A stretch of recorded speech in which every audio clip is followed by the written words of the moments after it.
Now, George Bush is out of office and Bill Clinton is in office. Welcome to history with Mr. E. Clinton won the election of 1992 because of that split ticket, because of Perot's third party, and he only won 43% of the popular vote. But he was a very charismatic man. He was apparently good looking. I don't know and will not judge for that. But apparently he was a good looking man. He was popular with the young people. He went on MTV, which was a massive, major, television station at the time, the biggest cable station for the youth of America at the time, and went on there and played his saxophone pretty poorly, but it was convincing enough that people thought that he was a cool dude. And with his charisma, he won the election. And there are a lot of rumors that surrounded Bill Clinton while he was running for president and throughout his career. He and his wife, you may have heard of Hillary Rodham Clinton, also known as the Great Scourge of Evil. I'm just joking, but she was a terrible and still is a terrible person, and I don't care what anyone says.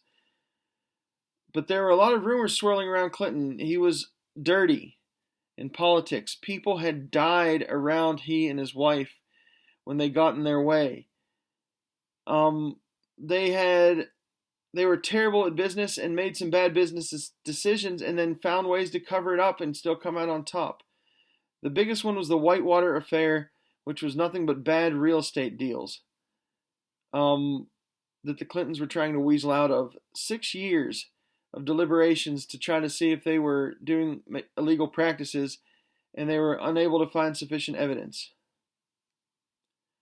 The funny thing is, though, that America reacted to the Clintons being elected to office after 12 years of Republicans in office as president by electing the first Republican-controlled Congress in 40 years.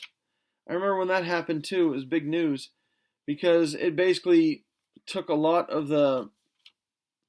Bill Clinton's abilities to enact his policies, because the Republicans would never pass anything and never present a law that he would want to put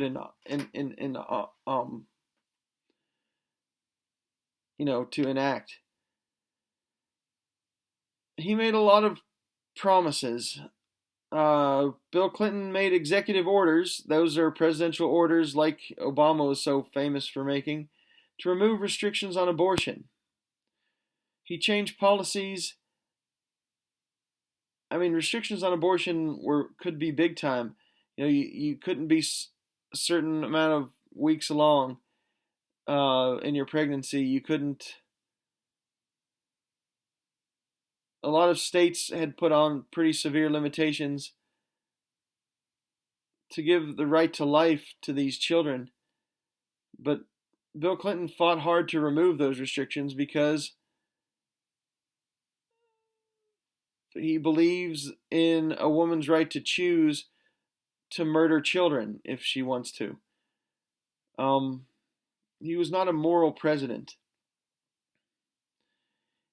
He also enacted a policy in the military called the Don't Ask, Don't Tell policy. It used to be illegal for homosexuals to join the military. Instead, they just stopped asking a person if they were gay or straight when they joined the military, and then anybody that wanted to join the military. That was the Don't Ask, Don't Tell policy. And if you didn't tell anybody that you were gay, then you couldn't be kicked out or court-martialed for it.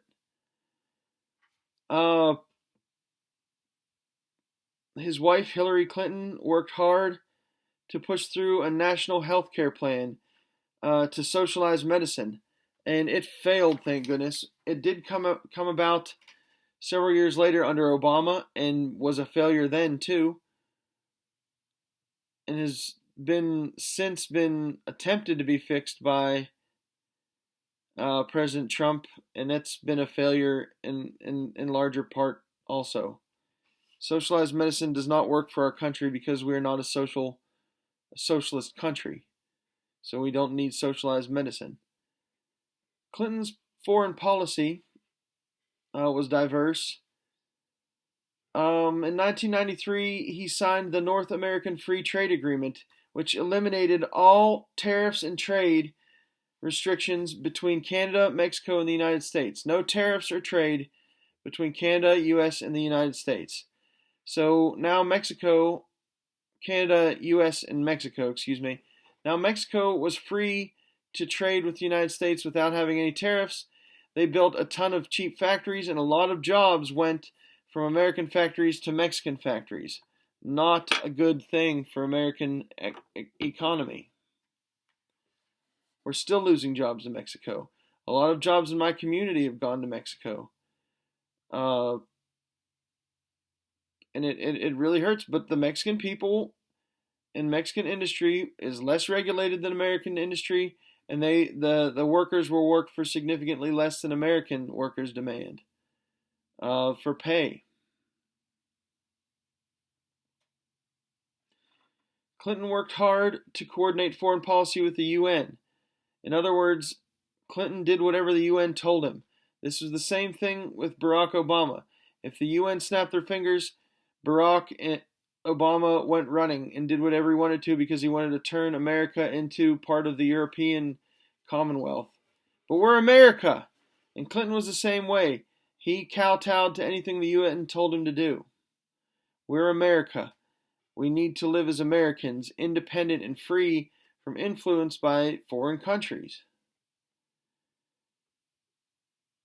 Israel had a lot of trouble during these years, and we were constantly in negotiations. Israel was constantly in negotiations with the Palestinian Liberation Organization, or the PLO, and they actually gave up control of the West Bank, the Gaza Strip, and Jericho to the Palestinians. Now remember, it was the Palestinians who had been forced to give up Jerusalem after World War II, when Truman helped reestablish the nation of Israel in Jerusalem. And there has been fighting and disagreement and argument ever since that happened. In 1994, they gave up all this land, Israel did, but it did not stop the violence. The U.S. tried to sponsor negotiations, but they didn't really work that well either. I mean, they happened, but they just didn't really pan out to what we needed. In 1994, the CIA discovered that North Korea was building nuclear bombs. We've dealt with that during Barack Obama and a lot during President Trump's years in office, because if you thought Kim Jong-il was bad, his son Kim Jong-un, who's in office now, is a complete and utter lunatic. The U.S. and the United Nations threatened economic sanctions against North Korea, and North Korea threatened to invade South Korea as a result. The United States had to send 300,000 troops to South Korea to protect the South Korean people. Kim Jong-il was the son of a dictator named Kim Il-sung, I think. And he agreed to freeze their progress on the nuclear weapons, but as soon as his son, Kim Jong-un, who you all know of, came to office, he started all those programs back up. The United States insisted on good relations with China because China basically rules the world economy, and they have this massive army, and the United States followed the United Nations recommendation, despite massive human rights violations. China has prison camps and concentration camps full of Muslims. China treats their people however they want to because it's a communist nation, and they don't value human life. Clinton continued to follow that policy of letting China do whatever they want in our country. Clinton pursued diplomatic relations with Vietnam, even though they're still communist. And in 1995, we had full diplomatic relations restored with Vietnam. Remember, we had left Vietnam after a few years after the war in Vietnam. We withdrew all diplomatic relations, and it was a bloody and awful mess. In 1993, terrorism became part of the forefront of American consciousness when the World Trade Center was bombed. Now, this wasn't 9/11. This happened several years before, but the World Trade Center was bombed and 6 died. When my sister lived in Oklahoma, she lived in Tulsa. Oklahoma City had a federal building bombed, and 168 people were killed. Timothy McVeigh was a veteran who became radicalized. He's the one that placed those bombs. He drove a truck full of fertilizer up to the building and walked away. He actually was executed for his crimes in that bombing. During the Olympics in Atlanta, there was a bombing, and 1 person was killed and 111 were injured in July of 1996 in Centennial Park during a concert. In 1998, the American embassies in Kenya and Tanzania were bombed and 258 people were killed. Terrorism was becoming a major issue in our world, and it still is now. Both of those embassy bombings were the first appearances of Al-Qaeda and bin Laden. So in 1998, Al-Qaeda and bin Laden became major terrorist problems against the U.S. In October of 2000, Al-Qaeda bombed the USS Cole, a battleship, in Yemen and killed 17 people. In April of 1999, we also had one of the gravest, most awful domestic terror issues when 2 young men walked into Columbine High School and killed 14 other of their students and teachers. This was the first major school shooting in a long time in America, and it was a major media event, and it was very, very terrible. Fortunately, the 2 boys that did all that shooting had also set several bombs, but they didn't set the clocks on the bombs right, and they didn't explode. It could have killed a lot more people. School shootings are a terrible, terrible thing, and it is awful to hear about these shootings every year. I've had to study them a lot for 911 classes, and I can only imagine the horror that people go through in a situation like that. The first big one was Columbine. Under Bill Clinton, the economy thrived because of Bush's policies that he set forth while he was in office. So Clinton got a second term.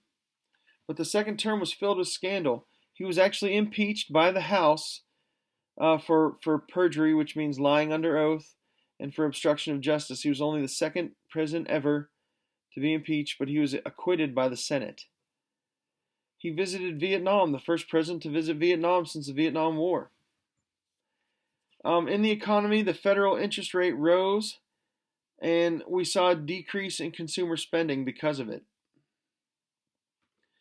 The internet had exploded during these years, but a lot of these internet-based companies failed because they were poorly run, because the economy was suffering, and it just was a big mess. The very few companies that were big at the beginning of the internet survived those first few years of the internet. And then the companies that are big now in the internet are around because they learned from those mistakes. Companies like Amazon and the growth of Apple and Facebook are big now because they learned from the mistakes of things like pets.com and babies.com and America Online, which you guys have probably never even heard of. The real problem that I see in America during the Clinton years was the moral decline.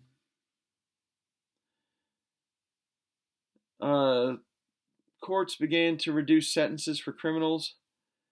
There were so many scandals in business and in the presidency. Bill Clinton was involved in at least two major sex scandals. He was a dog, he didn't care who he hurt or who he slept with. Lotteries and casinos and gambling became a major industry in the United States because of Indian casinos and riverboat casinos, and just legalization of gambling outside of places like Atlantic City and Las Vegas and Reno. Humanistic psychology was real big. You guys know what humanism is. It was one of your test questions. This humanistic psychology, these beliefs that man is God, or man is above God, or God doesn't exist and man is the highest being. And with that humanistic liberalism, a lot of people began to try to push blame of our bad choices onto society, or take away blame altogether for fault and bad choices and sin. And of course, education failed during these years too, because the government worked hard to break down educational values and traditions and make education more permissible for all people, and self-expression became big. And they had this outcomes-based education, no child left behind. See if your parents remember either of those terms, outcomes-based education or no child left behind. Education that was more permissive for students, but nobody really had to learn much of anything. That's why Christian schools are still around today. We'll talk more next week, our last week.